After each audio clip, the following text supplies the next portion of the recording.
Почитувани граѓани, се работи за предлог на закон поднесен од пратеничката група на СДСМ и останатите коалициони партнери, со кој што се бара тие што не користат парно да не плаќаат.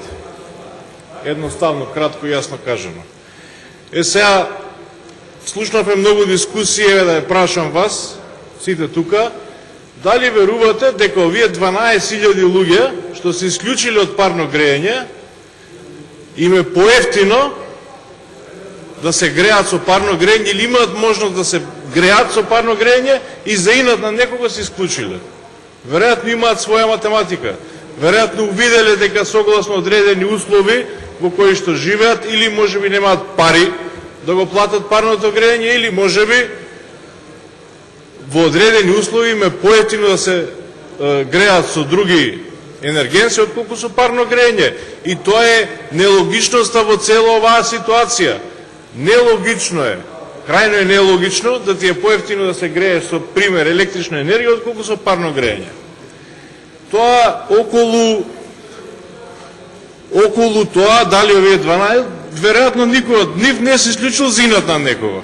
Сега бидејќи многу работи кажавте, меѓутоа кажавте еден куп нелогичности. Сега ќе ви кажам пример. Еден од колегите од ВМРО, не знам кој беше, кажа дека 10-20% ако се исклучат од една зграда, дека многу ќе се качат трошоците за грејење. Јас ќе ви кажам, многу ми е жал што ја немам тука таа студија од топлификација. Сум ја зборел можеби уште 2-3 пати на оваа говорница. Значи на топлификација, додека беше аде топлификација, имаше студија. Според која, значи пазете, не зборам некој друг, топлификација.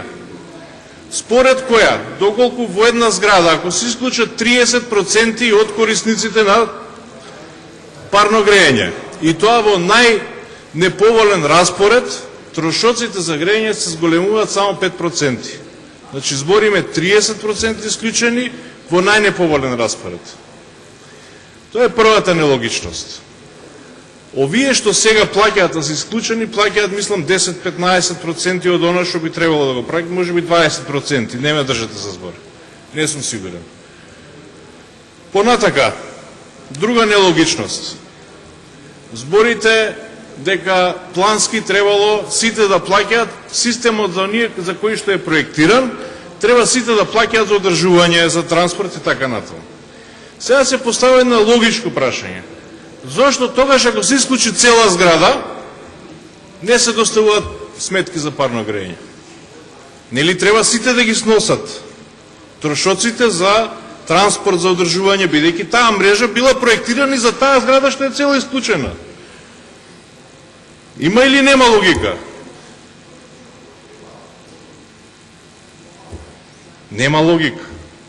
Овие што се исклучени, да речеме, 5 стана од една зграда плаќаат, овие што се цела зграда, тие не треба да плаќаат за ангажирана мощност, но за трошоци, за тотално нелогично тоа што го објаснувате. Затоа веројатно и не ви се до крај јасни работите што објаснувате. Нелогично. Сега ќе ви кажам, бидејќи некој збореше за услови законски, тој што купил колективна, кој што купил стан во колективна зграда, се сложил за одредени услови. Сега пример. Во 2010 година купуваш стан во кој што има парно грејење, исклучено е. Ти не кеш да користиш парно грејење. И тогаш можело да не користиш парно грејење. И да не плаќаш. По тие услови го купуваш станот. После некој ти вика, не може сега ќе гласаш, ќе плаќаш. Значи, во однос на условите под кои се купени становите. Ете ви уште една нелогичност. Она Миле што го кажа, веројатно претходно што го збореше, јас ќе ви кажам. Зградата во која што јас живеам е приклучена на системот на Елем енергетика. Јас не користам парно грејење од Елем енергетика. Јас не плаќам. Односно не ми доаѓа сметка. И не само на мене, на сите што не користат грејење од Елем енергетика. Еве ви пример. Која ви е тука логичност? И нема законски основ да ме натера Елем енергетика да плаќам. Знаете зашто? Зашто јас воопшто не сум приклучен. Не сум исклучен, него не сум приклучен. Измешани се сите работи. Хаос е. Хаос е. Каде тоа уставните начела за равноправност на сите граѓани? Каде? Кај го има да плаќаш нешто што не користиш? Се пренесувала топлината од еден во друг стан. Може би тој се грее на 30 степени, може би обратно е преносот на топлина. Може би обратен пренос на топлина. Значи, нема никаква логика, нема објаснување. Зашто да плаќа некој нешто што не користи? Значи, ако заради некој лут, еве, кажете ми, вие, поготово неколку пратеници што не живеете во Скопје, не и користите тие погодности. Па ако ви е поевтино да се греете на парно, да не се малтретирате со дрва, ако ви е потопло и ако сте задоволни од тие услуги, ако имате пари да го плаќате тоа, зарем сте луди за да се исклучите и да не го користите? Јас ќе ви кажам сега уште неколку нелогичности во однос на системот на парно грејење. Ајде да го споменеме системот на солидарност. Ако е систем на солидарност, зашто тогаш не се наплаќа за сите рамноправно оние што користат парно грејење, односно по метар квадратен? Зашто се наплаќа по калориметр? Колку е потрошена топлинска енергија? Така исправно да се наплаќа, така реално е. Меѓутоа, оние зградите кои што користат пред 30-40 години се изградени, немаат иста изолација која што имаат овие што се пред 5 години. Тие што живеат во такви згради, кога им доаат сметките, се 3-4 пати повисоки тие што живеат во нови згради. И едноставно, ако ти доаат тебе 10.000 да платиш за 60 квадрати, не можеш да ги платиш. И ако треба 12 месеци да плаќаш, не можеш да го платиш тоа. Ете уште една нелогичност. И за тоа луѓето се исклучуваат. Разбирате, значи не е тоа едноставно. Многу е сложен проблем, многу е комплициран. Ке ви кажам друг пример.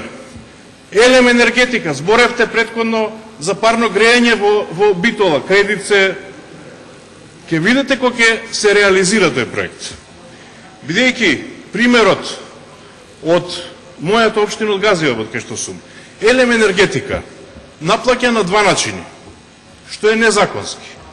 Не нити им наплаќа по метар квадратен, на други им наплаќа по калориметр.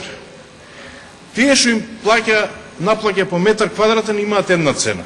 И пристојна цена, да кажем. Меѓутоа, тие што им наплаќа по калориметар, ги дере луѓето.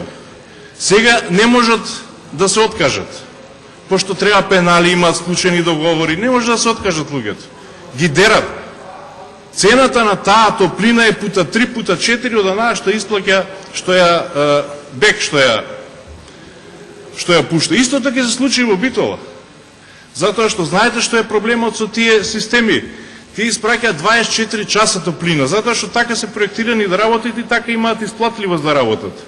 Топлата, вишако топла вода ја транспортираат постојано, 24 сати ви испорачуваат топлина.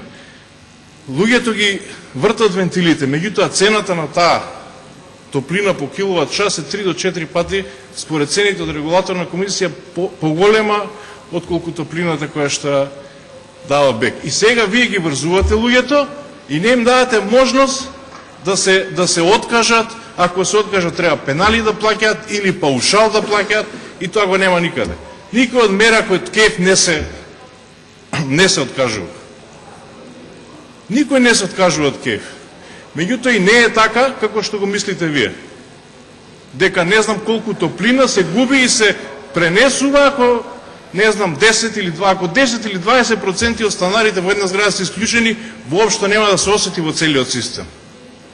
Поготово ако зградата има добра изолација. Меѓутоа ако има добра изолација, па нема да се исклучуваат затоа што ќе им биде ефтино грејењето. И сето тоа е врзано. Меѓутоа на крајот на криштата, по устав и закон, не можеш да плаќаш нешто што не користиш. Едноставно не сакам да користам, не ја користам таа услуга. Зашто да ја плаќаш? Зашто? Која услуга, кажете ми, вие би ја платиле што не ја користите? Благодарам.